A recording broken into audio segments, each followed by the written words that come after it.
जरा सोचिए, एक ऐसे वक्त के बारे में जब कोई किताब नहीं थी, कोई लिखी हुई भाषा नहीं, न गांव थे न खेत, बस इंसान था और उसका संघर्ष। वो कैसे जीता था, क्या सोचता था। आज हम इंसान की उसी सबसे पुरानी कहानी की गहराई में उतरेंगे। एक ऐसी कहानी जो आग की खोज से भी पहले शुरू हुई और सभ्यता की पहली किरण पे खत्म हुई। हम बात कर रहे हैं प्रागैतिहासिक काल की। प्रागैतिहासिक, इसका मतलब ही है इतिहास लिखे जाने से पहले का समय। तो जाहिर है इस युग को समझने के लिए हमारे पास कोई किताब या शिलालेख नहीं है। हमारे जो स्रोत हैं, स्क्रीन पर देखिए, वो है पत्थर के औजार, गुफाओं की दीवारों पर बने वो चित्र और खुदाई में मिले कंकाल। यही उस गुमनाम युग के असली गवाह हैं। बिल्कुल। और सरकारी नौकरी की तैयारी करने वालों के लिए ये कहानी सिर्फ दिलचस्प ही नहीं, बल्कि बहुत बहुत जरूरी भी है। इसमें छुपे तथ्य सीधे सीधे परीक्षा में पूछे जाते हैं। तो चलिए इस सफर को 3 मुख्य पड़ावों में समझते हैं: पुरापाषाण काल, मध्यपाषाण काल और नवपाषाण काल। सफर शुरू होता है आज से लगभग 25 लाख साल पहले। तो पहला पड़ाव है पुरापाषाण काल यानी ओल्ड स्टोन एज। यह मानव इतिहास का सबसे लंबा अध्याय है। यहां जीवन का मतलब था बस अस्तित्व बचाना। इंसान छोटे छोटे समूहों में रहता था और पूरी तरह से शिकारी था, या फिर कंदमूल इकट्ठा करके पेट भरता था, जिसे हम हंटर गैदरर कहते हैं। हाँ, हंटर गैदरर।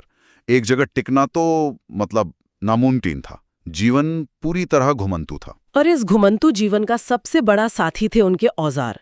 स्क्रीन पर इन औजारों को जरा ध्यान से देखिए। ये उस युग की टेक्नोलॉजी का आईना है।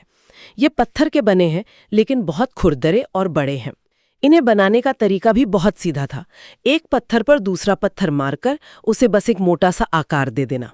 मतलब औजार बहुत ही कह सकते हैं कि शुरुआती अवस्था में थे, जो दिखाते हैं कि जीवन कितना कठिन रहा होगा। लेकिन फिर इसी लंबे अंधेरे दौर में एक खोज हुई। एक ऐसी खोज जिसने शायद इंसान को इंसान बनाने में सबसे बड़ी भूमिका निभाई। वो खोज थी आग। बिल्कुल, आग। देखिए, आग सिर्फ एक खोज नहीं थी, ये एक क्रांति थी। इसने इंसान को प्रकृति के सामने एक नई शक्ति दी।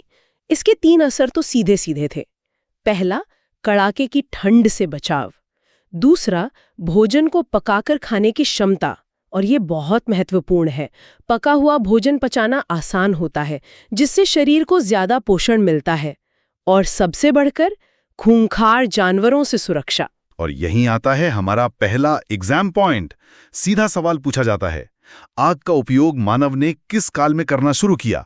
और इसका जवाब है पुरापाषाण काल। जी। और देखिए, पुरापाषाण काल भी कोई एक छोटा मोटा दौर नहीं था, बहुत लंबा था। इसीलिए हम इसे 3 हिस्सों में बांटकर समझते हैं। निम्न पुरापाषाण, जहां हाथ की कुल्हाड़ी यानी हैंड एक्स जैसे बड़े औजार थे। फिर मध्य पुरापाषाण, जहां औजार थोड़े बेहतर हुए।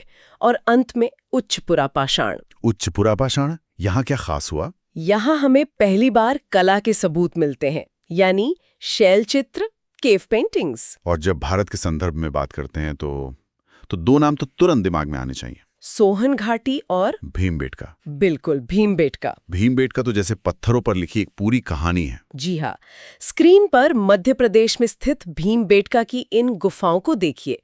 जब भाषा नहीं थी, तब यहाँ के पत्थर बोल रहे थे। इन दीवारों पर शिकार के दृश्य हैं, नाचते हुए इंसानों के चित्र हैं, जानवरों की आकृतियां बनी हैं। एक पूरी दुनिया दिखती है इनमें। सही कहा, ये भारत की कला का सबसे पुराना सबूत है और एक यूनेस्को विश्व धरोहर स्थल भी। ये परीक्षा का पसंदीदा सवाल है, कई बार पूछा गया है। तो पुरापाषाण काल के लंबे दौर के बाद समय आगे बढ़ा और हम दाखिल हुए मध्य पाषाण काल में। अब इंसान सिर्फ जी नहीं रहा था, वो सोचने भी लगा था। हाँ, और यहाँ सबसे बड़ा बदलाव आया औजारों में। स्क्रीन पर इन छोटे नुकीले औजारों को देखिए। इन्हें माइक्रोलिथ्स कहा जाता है। माइक्रोलिथ्स? जी, यानी बहुत छोटे पत्थर के औजार। ये छोटे थे, हल्के थे और ज्यादा घातक थे। तो मतलब अब जीवन थोड़ा व्यवस्थित हो रहा था, कह सकते हैं। इन माइक्रोलिथ्स को तीर की नोक या भाले में लगाकर शिकार करना आसान हो गया। अच्छा। तो शिकार की तकनीक बेहतर हो गई। और यहीं पर हमें इंसान के सबसे वफादार दोस्त की कहानी का पहला सबूत मिलता है ना? बिल्कुल। इसी काल में कुत्ते को पालतू बनाने के शुरुआती प्रमाण हमें मिलते हैं। तो ये काल एक तरह से पुराने पाषाण युग और आने वाले नए युग के बीच एक पुल की तरह था। जी। तो यहां से वन लाइनर फॉर रिविजन क्या बनता है? मध्य पाषाण काल इज इक्वल टू माइक्रोलिथ्स और पशुपालन की शुरुआत। बिल्कुल। और अब हम आते हैं उस दौर में जिसने इंसान को हमेशा हमेशा के लिए बदल दिया, नवपाषाण काल। यहीं से इंसान एक शिकारी से एक निर्माता बना, यहीं से वो समाज का हिस्सा बना। इसे नवपाषाण क्रांति कहते हैं, न्यूलिथिक रेवोल्यूशन। और इसके पीछे दो सबसे बड़े कारण थे। पहला, कृषि की शुरुआत। इंसान ने बीज बोना और फसल उगाना सीख लिया। और दूसरा, पशुपालन। अब जानवर सिर्फ शिकार नहीं थे, बल्कि दूध, मांस और खेती के लिए सहायक भी थे। और जैसे ही खेती शुरू हुई, घुमंतू जीवन खत्म हो गया। खत्म। फसल की देखभाल के लिए एक जगह रुकना जरूरी था। और यहीं से स्थायी जीवन और गांव की नींव पड़ी। और जब लोग एक साथ रहने लगे तो नई जरूरतें पैदा हुईं, जैसे अनाज रखने के लिए बर्तन। हाँ, मिट्टी के बर्तन बनाए गए। स्क्रीन पर इन बर्तनों और पॉलिश किए हुए चिकने औजारों को देखिए। ये उस युग की टेक्नोलॉजी को दिखाते हैं। और समाज में भी बदलाव आए होंगे। बिल्कुल, परिवार और समुदाय की भावना विकसित हुई। लोग प्रकृति की पूजा करने लगे, क्योंकि उनका जीवन अब उसी पर निर्भर था। भारत में इस क्रांति के झंडे कहाँ गड़े? ये एग्जाम के लिए महत्वपूर्ण स्थल हैं। जी हाँ, बिल्कुल। सबसे पहला नाम है मेहरगढ़, जो अब पाकिस्तान में है। इसे बलूचिस्तान की रोटी की टोकरी भी कहते हैं। अच्छा। दूसरा है कश्मीर में बुर्ज होम। यहाँ गड्ढों वाले घर मिले हैं। गड्ढों वाले घर मतलब लोग जमीन के नीचे गड्ढे बनाकर रहते थे, शायद ठंड से बचने के लिए। और बिहार का चिरांद? हाँ, बिहार का चिरांद। ये भी बहुत महत्वपूर्ण है। चलिए, तो परीक्षा से पहले एक क्विक रिवीजन करते हैं। मैं सवाल पूछूंगा, आप जवाब सोचिए। जरूर। लेखन से पहले का काल? प्राग ऐतिहासिक। आग की खोज? पुरापाषाण। माइक्रोलिथ्स? मध्यपाषाण। और कृषि और स्थायी जीवन की शुरुआत? नवपाषाण। प्रसिद्ध शैल चित्रों का स्थल? भीमबेटका। तो ये थी कहानी पत्थरों के उस युग की जिसने आज की हमारी दुनिया की नींव रखी। इस पूरी यात्रा में एक बात गौर करने वाली है, हर युग पिछले से बेहतर था। इंसान ने लगातार सीखा, संघर्ष किया और खुद को बेहतर बनाया। ये मानव की प्रगति की कहानी है।